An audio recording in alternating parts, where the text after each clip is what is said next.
Welcome to the Final Score Network and the Final Score podcast presented by Team Anders Realtors. I'm Andy. He's former NCAA student athlete and co-host. Ryan, jam, two-hand monster flush off the inbound. Ryan, Cam, slam, jam. Subscribe to us on Podbean, the Apple Podcast Store, Spotify, or anywhere you get your podcasts. Follow us on Twitter at TheFinalScore35 and TikTok at AGSpartanFan35. Oh, and one more note before we get started. I'd like to apologize to anyone I've not offended yet. Please be patient. I'll get to you shortly. Welcome into the 186th edition of the TFS Pod. We're here August 12th. We're, 12 days away from college football. That's crazy. Michigan State's first game's in 18 days. NFL preseason's in full go. MLB, don't really care about that. NBA, stupid Olympics are done finally. Golf playoffs coming up. We got a lot to discuss there. We got some previews for you and some fun mailbag, as we always do. So without further ado, I will take the podium and talk about NFL preseason. The overreactions to preseason football are just unbelievable. Whether that be good or bad. Like, I get, if, you have a rookie quarterback and he goes 4 for 23 games in a row and you go, okay, that's panic playing against non-starters. But when, guys are playing one series or, they're not playing because they're resting because they're going to be starters, people make too big of a deal of this stuff. People are saying, Caleb Williams, amazing. J.J. McCarthy, all this stuff. It's great. If they played well, awesome. But that's not against starters. That's not against, in a full game. They're not. It's very bland playbooks on both sides. It's really a glorified practice to get guys reps and make sure, you're getting the last few pieces on your roster correct. So if anything happens, you got guys for practice squads, whatever. But I hear on the radio guys overreacting. I'm reading this online about, the breakout stars of the preseason. Give me a break. We talked about this before. It's pointless. It really is. It's just glorified practice, and people get hurt all the time in it, which is not great. I don't know. I don't like seeing all these overreactions, but that's just how it is. People crave football. I get it. But it's practice, guys. Exhibit A for how worthless it is. When the Lions went 0-16, they went 4-0 in the preseason. It's garbage. It's worthless. It's a good chance to fill out your roster, but It's also a good chance to get guys injured. I don't know why they need more than one dress rehearsal, to tell you the truth. Yeah, march the starters out there for a half, play the other guys for another half. If you got to have some other scrimmages, fine. But you're right, Ryan. It's all about something to talk about. And, of course, the media's got to jock sniff somebody. So that's what they do. All right. Well, I'm going to talk about the opposite of jock sniffing. Last week, I paid a little homage, tongue-in-cheek, to Jimmy and his never lie, never cheat. And then the day after, we find out, oh, indeed, he did lie and did cheat, which we expected. And that's just on one of the things. That wasn't even Spygate yet. Now, this week's podium is about how then Michigan turns around and thumbs their nose to the NCAA. Now, look, there's under no pretense do I think the NCAA is a valuable, valid, or to be validated organization. No question, the NCAA is a waste of space. But they're the governing body. They are levying some pretty good penalties, in particular against Harbaugh, among other people. So what does the University of Michigan do in their arrogant, infinite wisdom? Guess who their honorary captain is for their season opener? None other than the guy with the show cause who couldn't coach again in the NCAA if he wanted to for at least a year, Mr. Khaki Pants, diaper-wearing, nose-picking Jim Harbaugh. Pants on fire.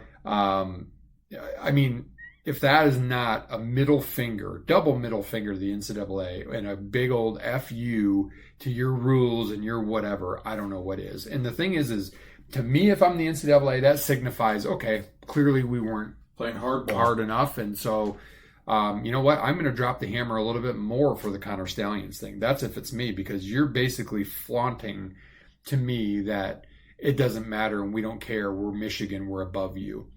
It's just, look, for my Michigan fan friends out there, we got plenty of them. You know, Tom, Alex, great guys. Cousin Dave, great guys. Like, a lot of them went to Michigan.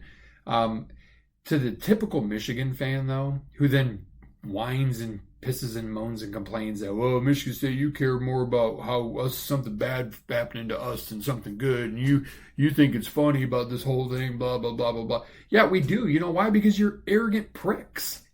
And you don't need any more proof than the fact that your school is bringing back somebody who's banned to coach in the NCAA as their honorary captain.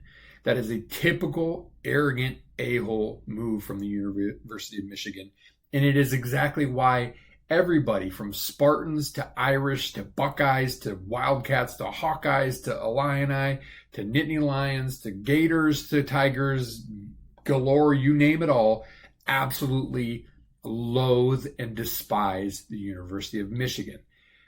Never once do you take your lumps and say, you know what? Yep, we screwed up. We own it. Nope. You blame somebody else, or better yet, you just flip off everybody else and say, we're going to do it our way anyway. Screw you. It's laughable. It's predictable. And it still is just gross and disgusting behavior. Like, that's how liberals act. It makes sense that a lot of Michigan people are liberals, I guess. Anyway, moving on to the tee-up. We should start a running tally of who we tee up the most here on this podcast, Ryan, because I guarantee you this guy has definitely got to be number one. And anybody who paid attention to anything saw it as a pretty obvious one. Lay loser LeBron James with yet another, slap in the face, not literally, but figuratively, to a young fan. You're supposed to be a big air quotes here role model, and you act like a bumbling prick to kids and to media and to everybody else. Did I hear somebody call him Captain America for the U.S.? Oh, yeah. I'm appalled by that. Get out of my country. You are a paid athlete, paid to be a quote-unquote role model for kids, and you treat kids like dirt. Half the time you don't play in games when people pay ultimate money to go watch you play. Why they do, I don't know, because your game's not even basketball. It's just like football on roller skates. It's roller derby is what it is. It's just yet another example with the Olympics, which again is a laughable joke anyway. I mean, you got debates on whether some poor girl is bronze or fifth or whatever in the gymnastics. You got that egregious show of absolute heresy from the opening ceremonies. You have man against man in female boxing for the gold medal. The Olympics is a worthless spot of garbage anyway. There was break dancing in it. Did you see that? I mean, what? It's not a sport. I mean, even the guy that won the 100 acts like a baby because he doesn't win the 200 for the U.S. I'm ashamed of that behavior. Like, be a man. LeBron, you're not a man. You're a jerk. You're an absolute ass bag. And I just, like, why people fawn over you, I don't know. But why people fawn over Camel Toe Harris, I don't know either. So I guess there's my answer. Or Brittany Griner. It's just how far off we are in this country and in this world is just, it's mind-boggling to me. Anyway, off of the negative stuff. I'm getting kind of tired of it. I'm trying to keep the blood pressure low and avoid that stuff. It's just really hard not to see when that's all you ever get even on TikTok anymore, where you can kind of filter out what you like to see. You still see that all hot garbage all the time. So, oh yeah. All right, before we lead into the first shot, so we're still in the par 3 phase of the podcast. We're getting ready here pretty soon for four downs. The first shot is presented by Norris Sports Group. NSG is a boutique agency of experts with 30-plus years of experience in the sports sponsorship field and much more. Learn more about them today at norrissportsgroup.com. And appropriate that Norris leads us into golf. Met Zinger because of NSG. Met Kuchar as a result of NSG. And how about the little questionable tactic, I guess you will, by Cooch, who I like. I think he's a good guy. Yeah, he's a good guy. First of all, he tees off into the lead group on the 18th hole. The fact that no official told him, wait. I mean, I heard his press conference. He said, I saw a pink shirt on the green. I assumed it was Horschel. He also explained away why he decided to pick up after his first shot. One thing here I will say, he was left in that place where a birdie, I think, would have been about $100,000 difference to him. And many of you say, he has enough money, he doesn't need to worry about it. But still, and a bogey was about a net negative $65,000 difference. So I get it. It was dark, right? Like they tell us on TV all the time, you have no idea how dark it is here. The lights with the iris wide open makes it look like it. I'll tell you how I know, because at the end of after the last guy putted out, Max, I think it was, or I can't remember who was even playing with them, or Ramey. And they kind of panned back. You could see all the light was coming off the scoreboard. That was the only light. It was dark. Like I'm looking outside the house now, and it was darker than it is here. And I would be hard pressed to play the par 3 behind our house. So, Cooch kind of owned it. He kind of laughed about it, whatever. I think he explained that they really had no idea the way the scoreboards were situated, that Gracersman was ultimately out of it at that point in time. I think his thinking was, I'll do him a favor, I'll call it so he doesn't have to, so he can come back and he can concentrate and make a good shot and try to win this tournament. He had no idea that Rye had basically put it away ahead of them or any of that kind of stuff. So I'll buy it. I like Cooch. It wasn't a good look at the time, but kind of in retrospect, when you get a chance to kind of talk to him and ask him, he was very apologetic to all the people that had to go out there and watch him make 3 shots. He made par, by the way, almost chipped in for birdie, which would have been pretty remarkable. But either way, man, what an interesting tournament that one was, because as we talked about last week, were they even going to play it because of the remnants of tropical storm? They got it all in that quickly. Yesterday, if anybody watched it, there were guys that played parts of their second and then all of their third and fourth round on Sunday. It's wild. Absolutely wild and great and crazy. Max goes and dunks it on 13 to take a 4-shot lead. I said it was 21. Over. The announcer said it was over. Promptly turns around, hits a shot OB, then exasperates the situation twice, then makes an 8. So he goes 2-8. If there's not a typical Ryan Gam, Andy Gam, typical amateur, look at me, I made a birdie, followed up by a quadruple bogey, I don't know what is. And then he comes back and he birdies, and you're thinking, okay, everything's right.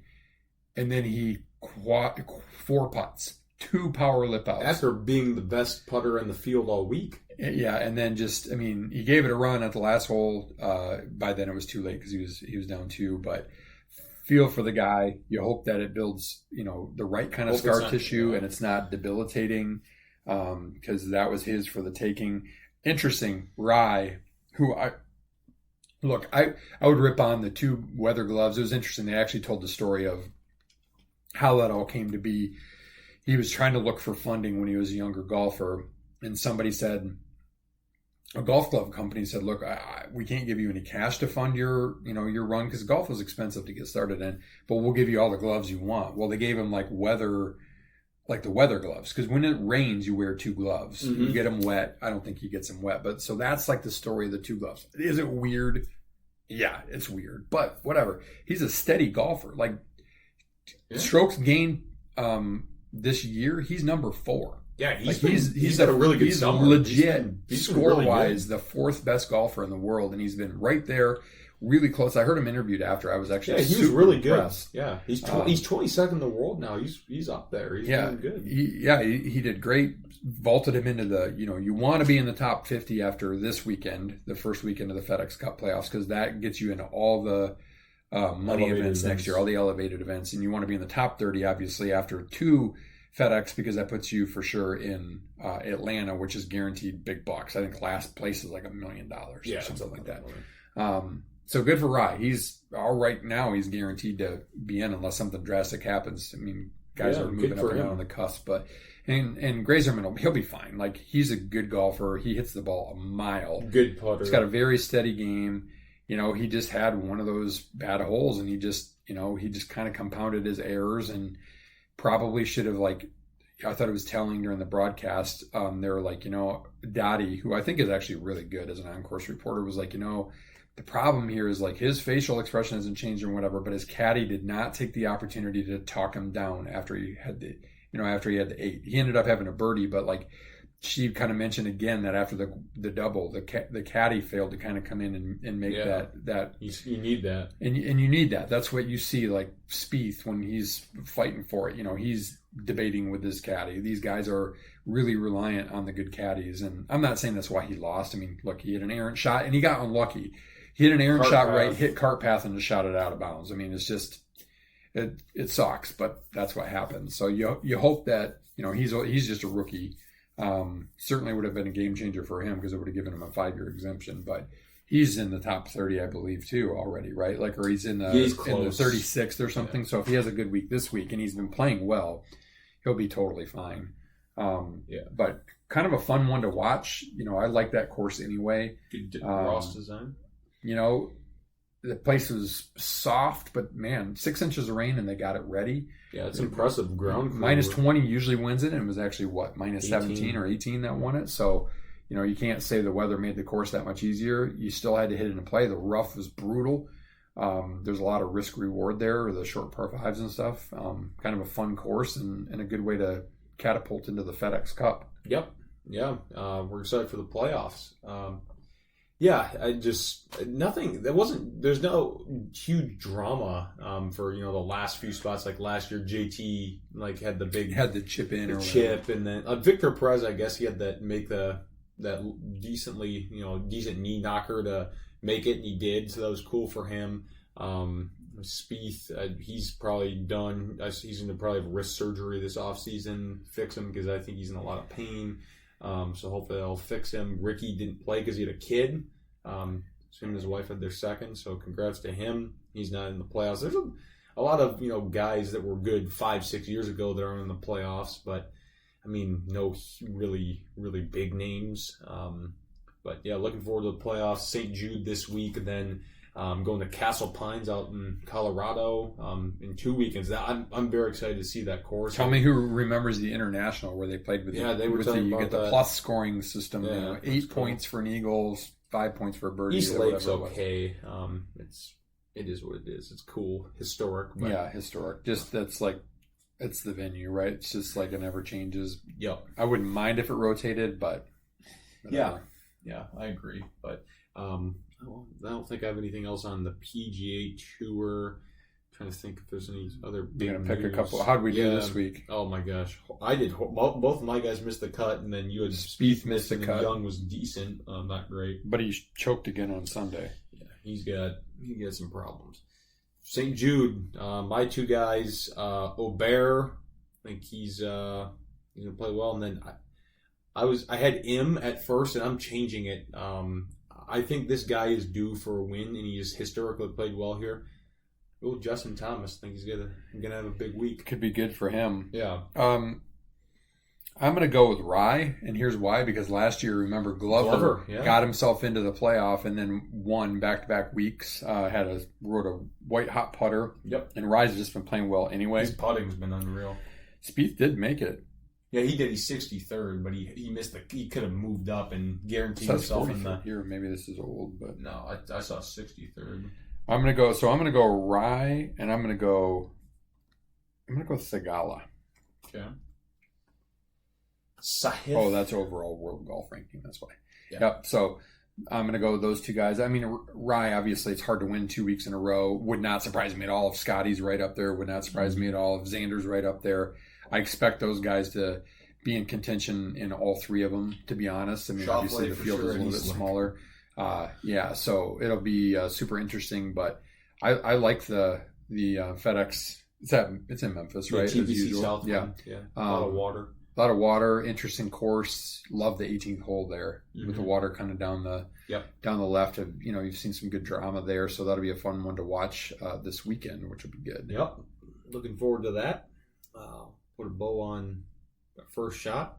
All right, moving to mailbag. Should we do bracket or mailbag? Let's do the bracket last. You want me to? I've got Mitchell. Yeah, you got Mitchell questions this week. He's talked to him earlier. He's driving down to Ohio for work for a meeting, and he was playing some golf tonight. And he said he would send the questions as he was playing. So hopefully, broke par, Mitch. And I think it's your second round of the year.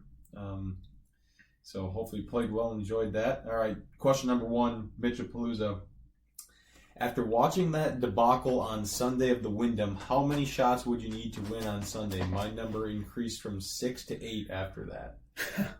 Yeah, so he was up 4. Unlimited. Through 13, he was up 4. Yep. Now, this is assuming you're good, not like us. I'd probably say like 5 or... I'd say like 8. Yeah. The closest I can get is, I think I was in... Now, this is handicapped, flighted club championship. So it was whatever. I was in the 10 to 15 handicap flight or whatever. I think I had something like 1 year a 4-shot lead going into the last round, and actually watched it was kind of neck and neck. He closed it and it was close. And then on 15, that par 3 at Blythefield, he 3-putted from 2 feet to give me gave me a 2 or 3 shot cushion, which I promptly choked away on the last 3 holes and lost by a stroke. And then I think the next year I ended up winning the flight by like 12 strokes or something, like played really well. So clearly I blew it there. I mean, look, I think when you play a course where there's out of bounds or there's a hazard or whatever, you're one block swing or one bad swing or one swing away from the shit hitting the fan. Yep. And then you exasperate that yesterday, because I think that was a red stake, if I'm not mistaken. He re-teed. Oh no, so it was a white stake then. Yeah, he re-teed. So he was in that heavy rough then in 3. He must not have advanced it very far. No, he advanced it into a cross bunker in 4. And then he short, and then he 5, 3-putted. On in 6, 7, 8. Yeah, yep, that's it. So, I had a 4-shot lead, and then it completely evaporated on that hole, just by a couple of bad breaks or a couple of bad shots. I mean, I think, look, and he did that with what? 5 holes to go? Yep. 14, 15, 16, 17, 18. 5 holes to go. He had a 4-shot lead, and he lost by 2. I mean, I think to be comfortable, I would want a 6-shot. I'd want at least 7, one. I'd 8, want like 9, 10, 1 a hole. 11. I guess if you've won before, though, like a Xander, once he kind of got off the schneid and won the big one, then you kind of know how to close. So I think it's different. Let's say it this, Mitch, because that's a good question. If I'm the first time and I've never won before, I probably want 2 shots per hole lead for the remainder of the day. I'm not saying that I need like a 36 shot lead going into the last round, but like last 4 or 5 holes, I probably want to be like up 8 shots. If I've won before, I'm probably comfortable with only like a 2 or 3 shot lead. Yeah, I like that.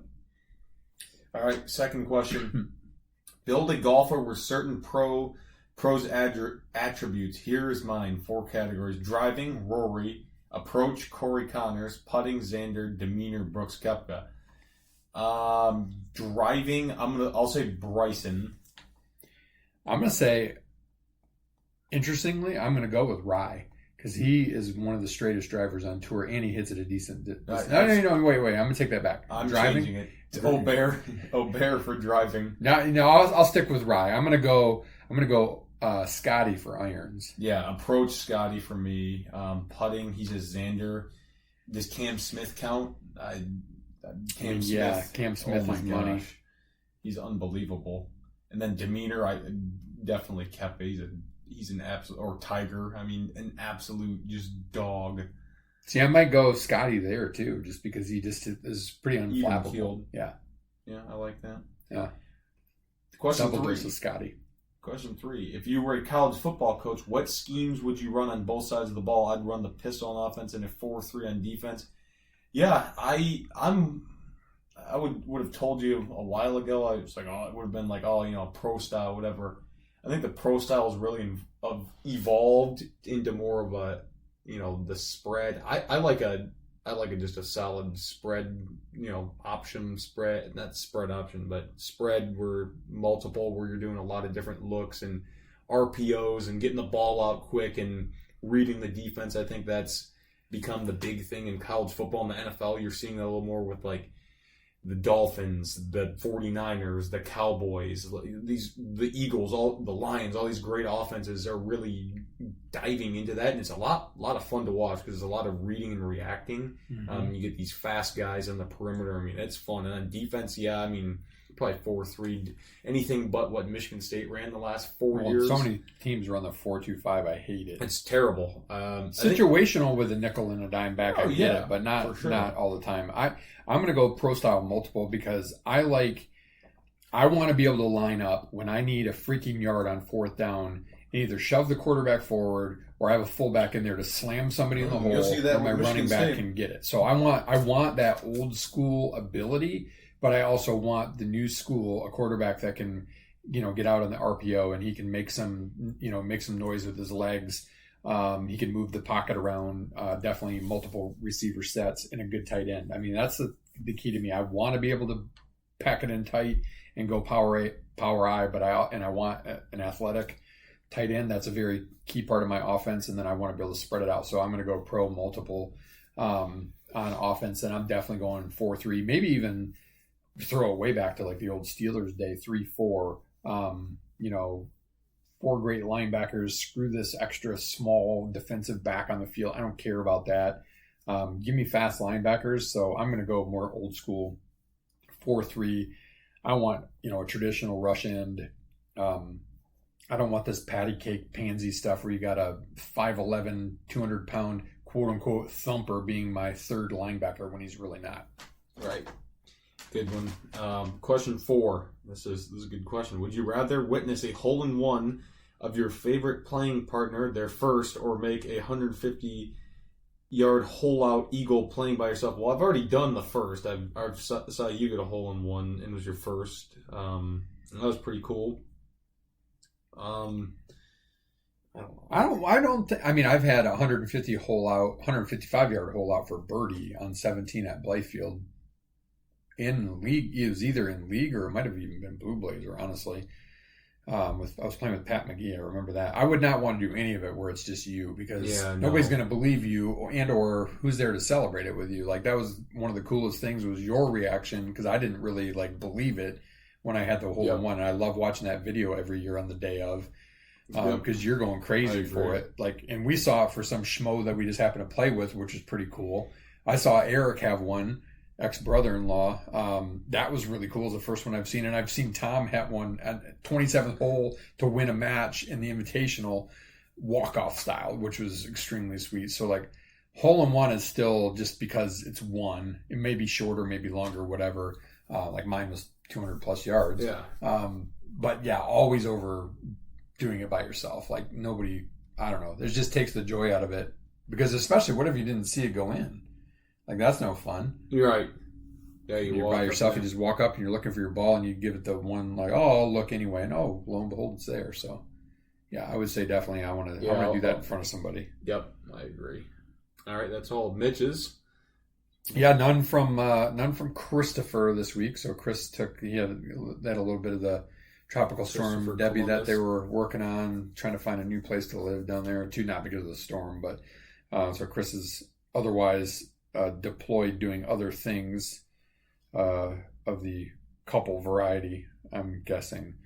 All right, so let's see. You sent me a bracket. I'm going to make one tweak to it because one of these movies I don't think either of us have seen, so I'm going to change it. So Ryan sends me this thing from the bracket. I think it's on X. Mm-hmm. What is the best comedy movie of the 21st century? We could do this certainly for the 90s, 80s, whatever too, but so number 1 seed Superbad against number 16 seed Horrible Bosses. Horrible Bosses is underrated. That's low key. Superbad's you got to go Superbad, but Horrible Bosses is low key as a really funny movie. Yeah, it is. And they're playing the winner of, this is where I'm sketching somebody in as the 9 seed, 8 Dodgeball, 9 Good Boys. Good Boys. They had Tropic Thunder. I'm going Good Boys too.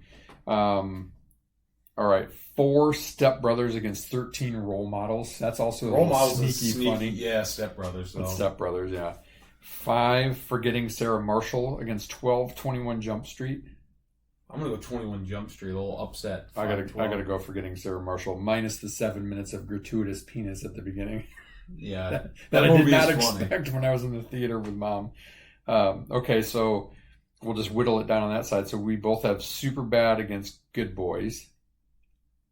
Super Bad. Good Bad's kind of like the Super Bad of, or Good Boys is kind of the Super Bad of the middle school. Yeah. I think I gotta go Good Boys. Like, as good as Super Bad is, I think I gotta go Good Boys. Then we got Step Brothers, and you have 21 Jump Street. Step Brothers. And then I got Step Brothers for getting so emotional. Step Brothers. So you've got Super Bad Step Brothers. Step Brothers. And I've got Step Brothers, Good Boys. I'm going to go Step Brothers as well. So we both have the 4 seed going through on that side of the bracket. Up top on the other side, you got number 2, The Other Guys, against number 15, Ted. The Other Guy. I don't think I've ever seen Ted. Ted is hilarious. The Other Guys. Seth MacFarlane's a genius. He is. Mark Wahlberg's hilarious, but The Other Guys is that's low-key an hilarious amazing movie. That's another Will Ferrell movie. I got to go same thing. Number 7, 40-Year-Old Virgin, against number 10, Anchorman. That's a tough one. I'm gonna go 40-Year-Old Virgin, just so I.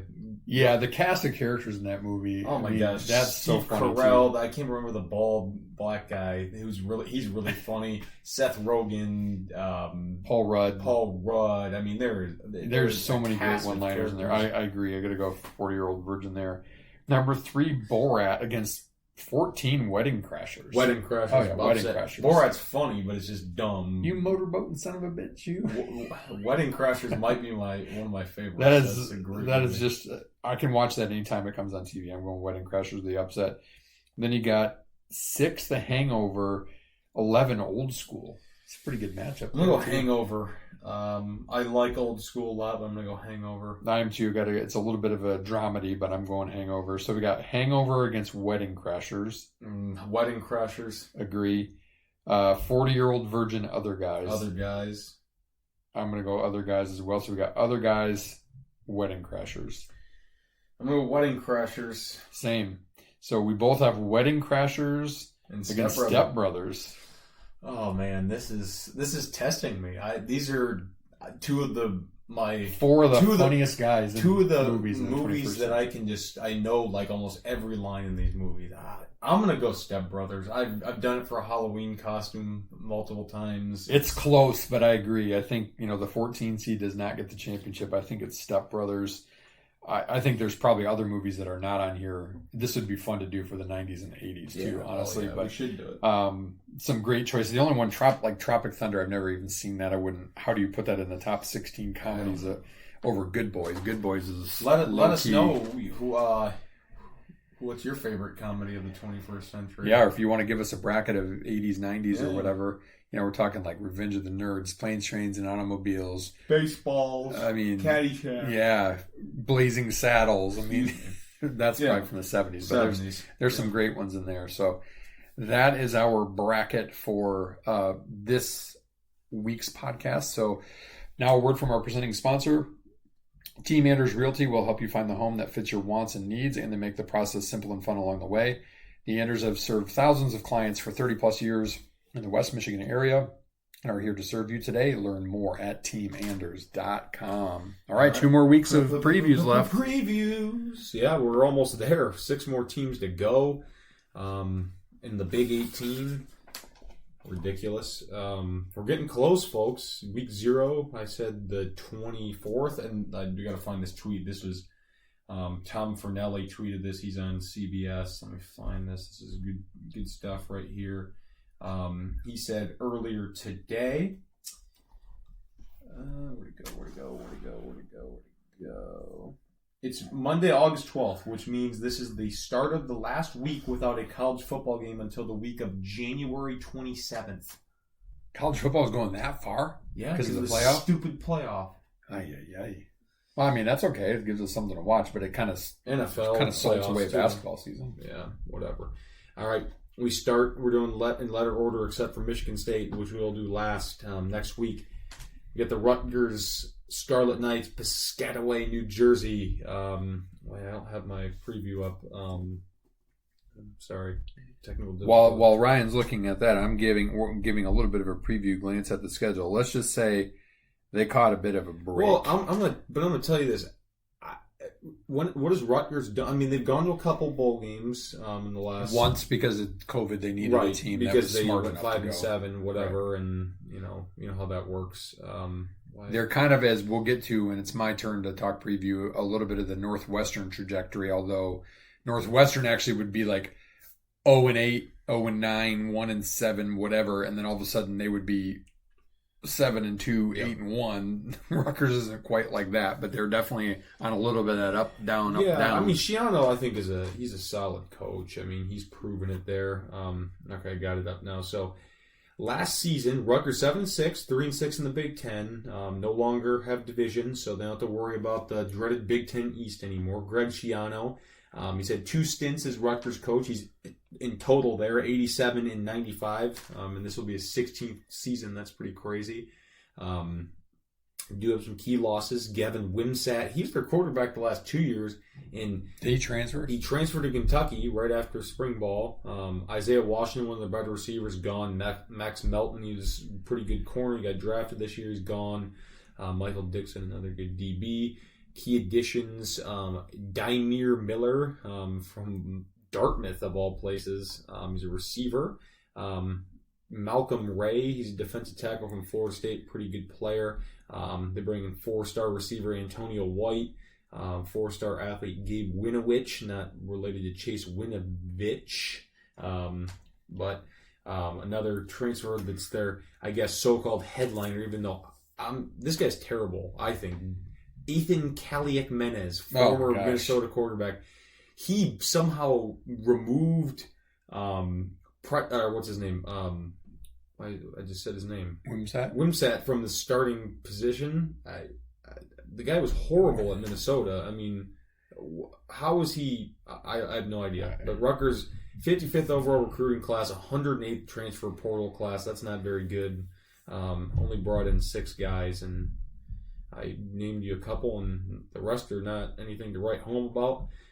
They're a very sexy pick by people on sports radio to be like in the top 10 of the now 18-team Big Ten. Again, we'll get to it with their schedule. I could potentially see it, but I mean, this team is not that talented. They have some good pieces back. I mean, Manangai, the running back, he's very good. He was the leading. He may be one of the better ones. He's one of the better backs in the Big Ten. Christian Dremel, decent receiver. Brought back a few offensive that's your linemen. quarterback?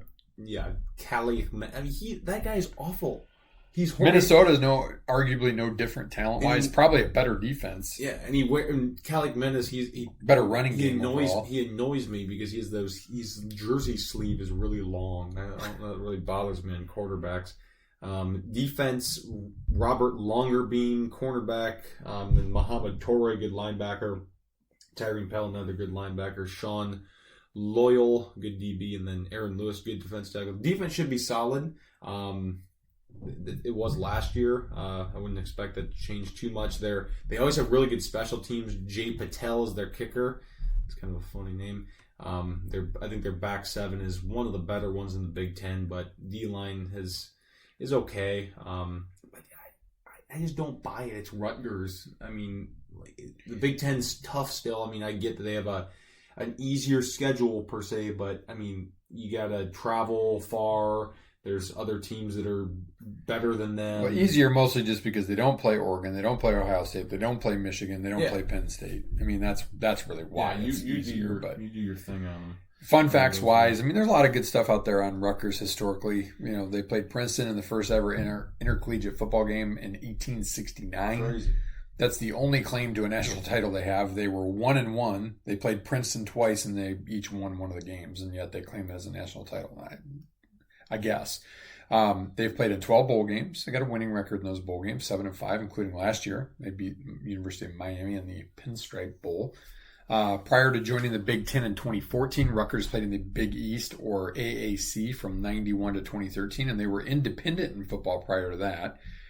They have one conference title ever, 2012, the old Big East / AAC, and they have had 3 players ever drafted in the NFL's first round. That's not very many. No. Their 5-year conference trend. This is where I was talking about is a little bit of Northwestern. So first, let's look at last year. We picked them to go 2-1 out of conference. They actually went 3-0. We picked them. We were not very bullish on them. We picked them 1-8. They went 3-6, so they far surpassed our expectations. We had them 3-9. They went 6-6, finished 5th, and they did get to a bowl game, which they won. So technically, they went 7-6.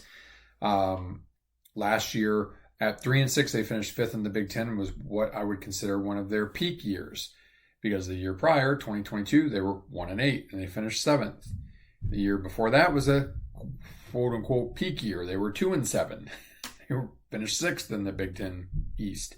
Year before that, 2020 COVID year, they were 3-6, finished 3rd, and managed to go to a bowl game because they were 5-7 overall in the needed bowl teams that year. And then in 2019, they were 0-9. So they've not won more than 3 conference games in the last 5 years. I'd have to go back further than that. I don't have it in front of me to tell you the last time they had a winning record. I don't think they've ever had a winning record in the Big Ten. Since they've been in the Big Ten. So the fact that all these people are bullish, I really don't necessarily buy that. We'll get to floor ceiling here in a minute. Let's run through their schedule. They start with tough one. Howard. Wow. Thursday. Fun game. Win. Can't wait to watch that one. Akron. It feels like everybody's Akron's playing awful. Akron. That's a win. So they're going to get off to a 2-0 start. And then they have a week off. And then they go to Enter Sandman. Blacksburg. Hokies have not been very good lately. You think they're going to be better? They're ranked as one of the higher teams in the ACC. So I also agree with that. They're gonna lose there, and then they get Washington on a Friday. Now that's an advantage Rutgers. It's a long way for Washington to go, but we're gonna call that a loss. Mm-hmm. And then they go to Nebraska, who, as we talked about earlier, is going to be vastly improved, and that's going to be a loss in Lincoln. So the wheels are coming off. It's 2-3 to start. Then they get Wisconsin at home. Loss. So all of a sudden they're looking at 2-4, and you're like, maybe top 10 in the Big Ten, not so easy. Then they got UCLA coming in. We give them a little credit there. We're going to say, they're going to win that Tough one. For UCLA to travel.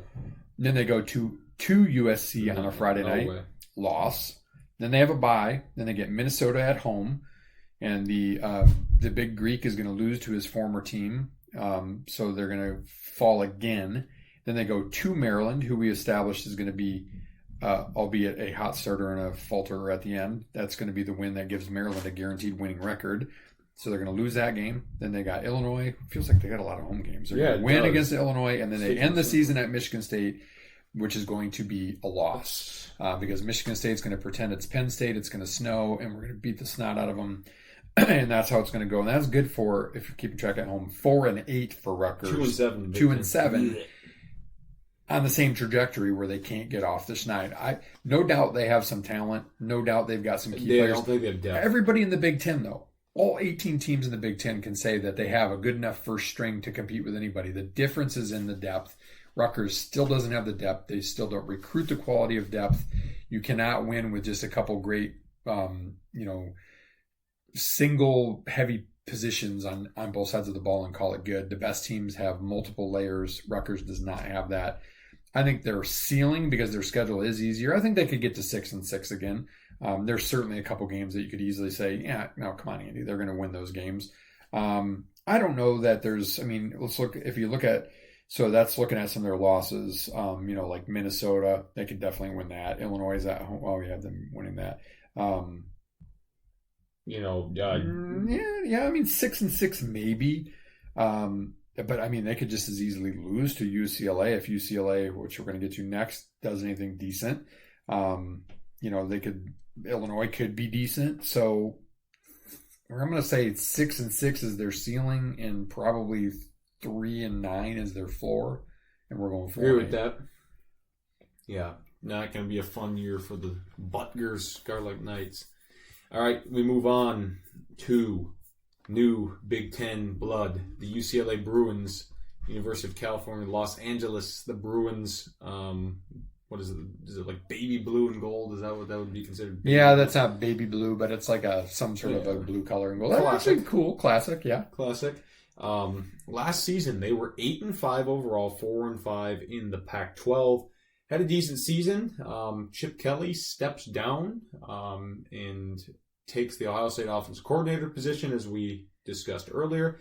And they promote Deshaun Foster, former running backs coach. He played there, to their head coach. Great running back there. One of the more awkward things I've ever heard in my Big life. Ten. We shared a couple weeks ago. Crazy.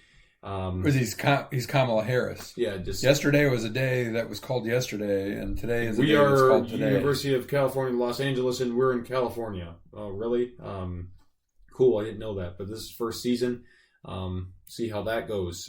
They lost a guy that was a very highly sought after recruit, 5-star Dante Moore. Discussed him last week. He's transferring to Oregon, where he was originally committed. Carson Steele, running back, he was pretty solid. He's in the league. Kyle Ford, receiver, transferred to USC. Leatu Latu was a first-round NFL draft pick at the end. And then Kamari Ramsey, their best corner/safety, he transferred to USC as well, followed their defensive coordinator D'Anton Lynn to USC, to their crosstown rival. Ouch. Key additions: DeMarcus Davis, he was at Washington. He's a quarterback. Rico Flores, a wide receiver from Notre Dame. Enrico Palazzo? Yep. Brian Addison, safety from Oregon, pretty solid player. Then they have 4-star Quasi Gilmer. He is a receiver. He's headlining their recruiting class. Cool name. 44th overall, and their transfer portal class is 44th overall as well. They also add former Michigan State Spartan, Jalen Berger at running back. And Wisconsin Badger. Have fun with him playing 3 games. Let's see here. Here's the thing is nobody cares about college football in LA. UCLA plays in the Rose Bowl, and they tarp that thing to a 30,000-seat stadium. Which is unfortunate, because that's awesome. Nobody even, like USC, I don't know if they AI it. No, USC has had success, obviously. They're a very winning program, so they get more people. But, like, that's right next to Compton. It's, like, not the safest area. Nobody cares out there, which is too bad, because UCLA, has had some history at times, and their uniforms are classic. It'll be weird to see them in the Big Ten, though. That is for sure. Yeah. Oh no, absolutely. Let's see here. Key returnees. Ethan Garber is a quarterback. He started some games last year. He's okay. T.J. Harden, running back. J. Michael Sturdivant, that's kind of a sweet name. He's a solid receiver. Logan Loya, another receiver. Isn't our neighbor's grandson? Spencer Holstein, that's our neighbor across the street's grandson. He's a good offensive lineman.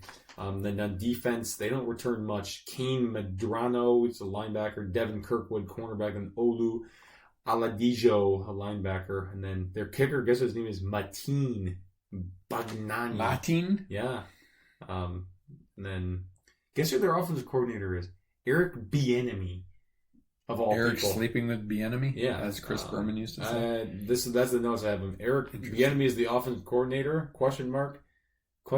This will be a struggle. Those are my miscellaneous notes. Yeah. Go for it. Did you give everything you wanted to on them? Yeah, no. So some fun facts. Here's one for you.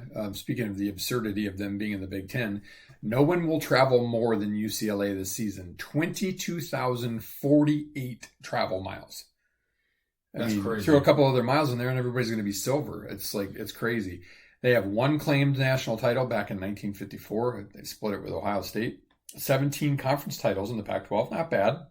One ever Heisman. Gary Beeben in 1967. Actually, 637 all-time wins, so not bad. Winning above 500 winning percentage. Terry Donahue, if you want to, I'll date myself. If you want to date yourself, was there from 76 to 95. Won 151 games. UCLA was a force. They were in quite a few Rose Bowls back then.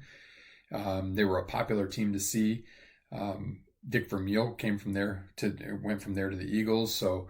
UCLA has some history. Chip Kelly couldn't resurrect it. Rick Neuheisel couldn't resurrect it. It's just a struggle. As much as it's beautiful to play in Pasadena at the Rose Bowl, it's not on campus. UCLA, let's face it, is a basketball school. Their 5-year Pac-12 conference trend, not great. Date back to 2019, they were 4-5, tied for third in the South. Then the COVID year, they were 3-4, which was fifth in the South. They were 6-3 the next year, which is pretty good. Tied for second in the South in 2021. They were 6-3, tied for fifth overall. And when the Pac-12 went away from divisions in 2022, and they were 4-5, tied for seventh last year. So a pretty middling team. Let's go through their schedule. They're one of the two teams, along with They Purdue. have a hilarious schedule. They're one of the teams, like along with Purdue, that has the dreaded Week 2 bye. So they start at Hawaii. Fun little road trip. Hawaii, Timmy Chang's their coach. Yeah, Hawaii is no picnic, but less of a struggle for the 3-hour time difference from UCLA. But we've got UCLA winning that and getting off to a good start, and then they've got a week off. And then Indiana goes out there, and they're going to get their first taste of the Big Ten with one of the cupcakes of the Big Ten. In fact, I believe we have Indiana, not the worst team. Purdue's the worst team, but they get the win against Purdue, and they get off to a 2-0 start. Or Indiana, they get a 2-0 start. This is where it gets fun. At LSU, Oregon, at Penn State. That is probably one of the tougher 3-game stretches. Those are arguably 3 top 10, top 12 teams in a row. 2 of them on the road. So quickly they go from 2-0 and feeling good about themselves to 2-3. Then they get Minnesota at home. We're going to give them the credit there, get a win. And then they got to go all the way to Rutgers, which is as far as they can go in the Big Ten. Take a big fat L there with that road trip. Then they get a week off, which is nice. Go to Nebraska. I believe they've had some battles over the years, maybe at some point in time. We have them losing there. Again, Nebraska's going to be a little bit resurrected, well coached with Matt Rule. Then they get Iowa on a Friday at home, but Iowa travels well. I think Iowa wins that game. Then they go to Washington, another loss. Friday. Then they get crosstown rival USC at the Rose Bowl. Always fun to watch. They both wear their home uniforms. That's a loss. Cool. And then they end with Fresno, which Fresno is not usually a bad team, but we've got them winning that. So 4-8, 2-7. You know, floor wise, that's probably the floor. I mean, maybe they could lose to Fresno or Indiana, and they could be even worse. They could be 2-10, but I think 4-8 is pretty close to the floor. I just don't see where where can they squeeze out a win? Maybe at Rutgers, maybe at Washington, maybe. So maybe they can squeeze out 6. I'm going to say their ceiling is 5-7. I think they're right about where we have them. They're going to be 4-8, maybe 5-7. Maybe worst case 3-9. Not going to be a good welcome to the Big Ten. I think they're one of the we have several teams at 4-8 and 4-8 overall and 2-7 in the Big Ten, and they are smack dab in the middle as one of them. Yep, just in the mediocre to bad category. Yep. All right, that's the Bruins move to their crosstown rival USC Trojans. 8-5 last year, disappointing season.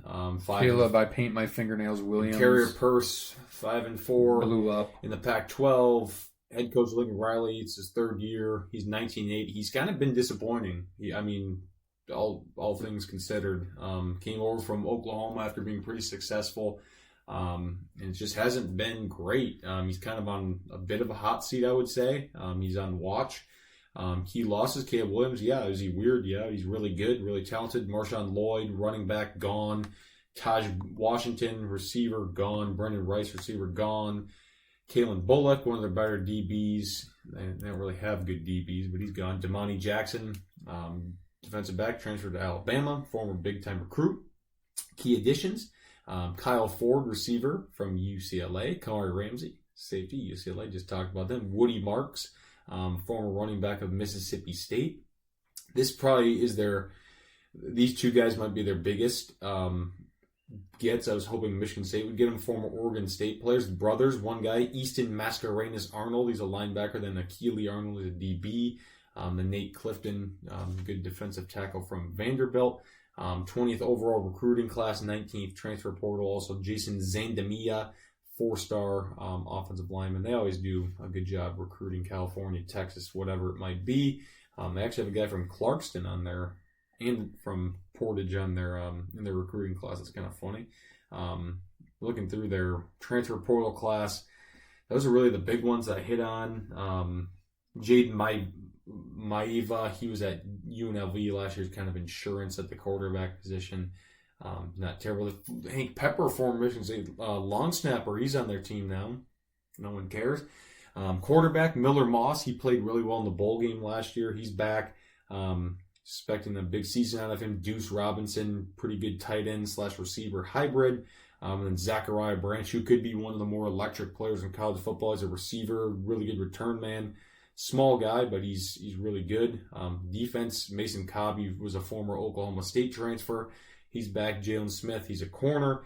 Eric Gentry, linebacker, he's like 6'6", and then Bear Alexander, he did not live up to the hype last year. He was really good at Georgia a couple years ago as a DT. There's some veterans on the special team. I said it before, D'Anton Lynn, he's their defensive coordinator, comes over from UCLA, hoping to fix the defense. That's really been the big problem for them for the last couple of years. They just can't stop anybody. So we'll see if they can fix that. And I think of South Dakota State, either South Dakota State's or North Dakota State's head coach left to become the linebackers and special teams coach at USC. I can't remember his name, but that's interesting to leave one of the better programs to be an assistant. I guess he just didn't want to deal with recruiting and all that fun stuff that comes along with that. Well, yeah, go ahead with your... fun facts for USC. Easy to find fun facts for USC. One of the best programs in college football. Yep, absolutely. 531 players drafted to the NFL. Second all time. 85 in the first round, which best I could find is best all time. Alabama's got to be pushing that a little bit now, but they played in the Rose Bowl 34 times. Sadly, the Rose Bowl is no longer what the Rose Bowl was, since half these teams are in the Big Ten now, but they have 11 claimed national titles. They're tied with Notre Dame for the most NFL Hall of Famers with 8, or most Hall of Famers. They have 8 Heisman Trophy winners, which is the most. They have their winningest head coach in school history is John McKay, 127 wins. This was a fun one. George Tirebiter was the name of a stray dog who became the team's unofficial mascot in the 1940s and 50s. And they've won 37 Pac-12 titles all time. They've got some cool traditions with the horse, the song girls. USC Notre Dame's a huge rivalry. They've played dating, except for World War II and maybe one other time, they've pretty much played straight through. Just probably to piss off the UCLA fans, they claim Notre Dame is their biggest rival. You could argue that's probably the case. Notre Dame actually leads that series. Their 5-year Pac-12 conference trend, again, a newbie to the Big Ten. Go back to 2019.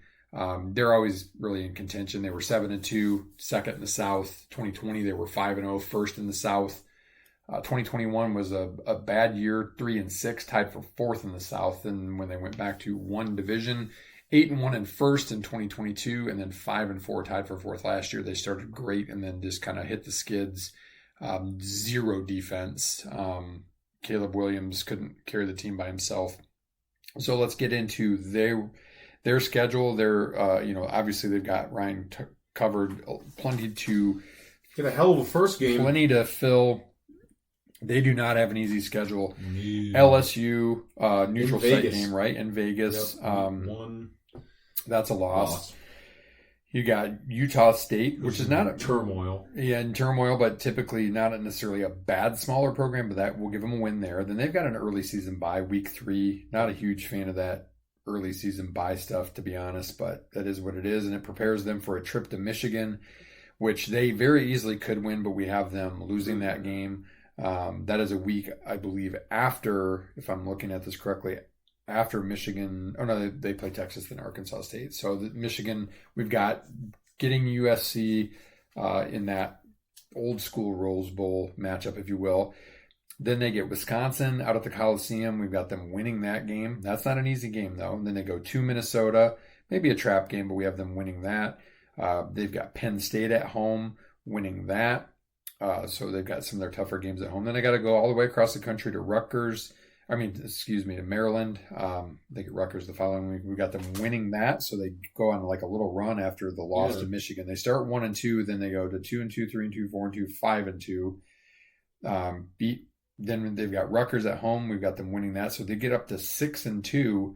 But then they kind of limp home for the finish. We've got them actually going to Washington and getting upset in a loss before a bye week, and then beating Nebraska, going to UCLA and beating their crosstown rival, and then losing to close the season to the Irish to go 8-4, but 7-2 in the Big Ten. Pretty good. Now, as I look at that, I don't think LSU is negotiable. I think they lose that no matter what. I think they could beat Michigan on the road. Yep.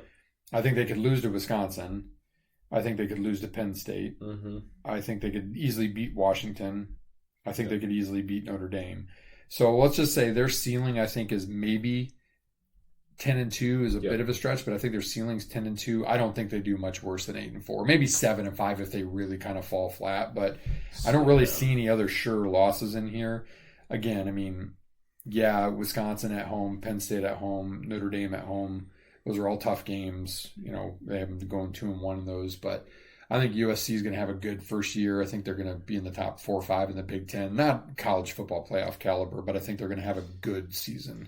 Yeah, I agree with that. I think they're going to be disappointed they don't make it, but, you know, it is what it is. Yep. Hopefully their defense improves for their sake. They're going to have to contend in the Big Ten week in and week out. Yeah, that's for sure, and play physical football. All right, that is previews again. One more week next week, and we actually might be able to do 4 downs because we could do some picks. That's pretty freaking cool, right? All right, let's finish her off with a sprint. Worst alternate jerseys in college football that you've seen. Any of those like Michigan's old bumblebee throwbacks, or like some of these just like Illinois has got some god awful looking thing that they're going to wear this year. These like back to the 40s, 50s stuff, like no, it's horrible. No, stay away from the it. ones I hate. Or when Notre Dame wore like the Yankees one that had the pinstripes. Yeah, I'm not a fan. You don't like the green Notre Dame jerseys? I think those are sick. I just like the classic golden helmets with the navy blue. I think that's a good look. I don't mind the green pants with that. I think those look cool. All right, what state has the best public golf? Well, you know, I mean, there's a lot of states that you could put up there. Obviously, Florida, North Carolina, you know, California, whatever. I'm going to go Michigan. Yeah, me too. I mean, I think Michigan's underrated. Wisconsin's got good Wisconsin's right there too, but I mean, Michigan, we've got a lot of good golf in Michigan. Absolutely. Will Tom Brady succeed as a broadcaster? I forgot he was going to do that. I'm going to miss Greg Olson. Is he going to the B He's team? still going to be on Fox.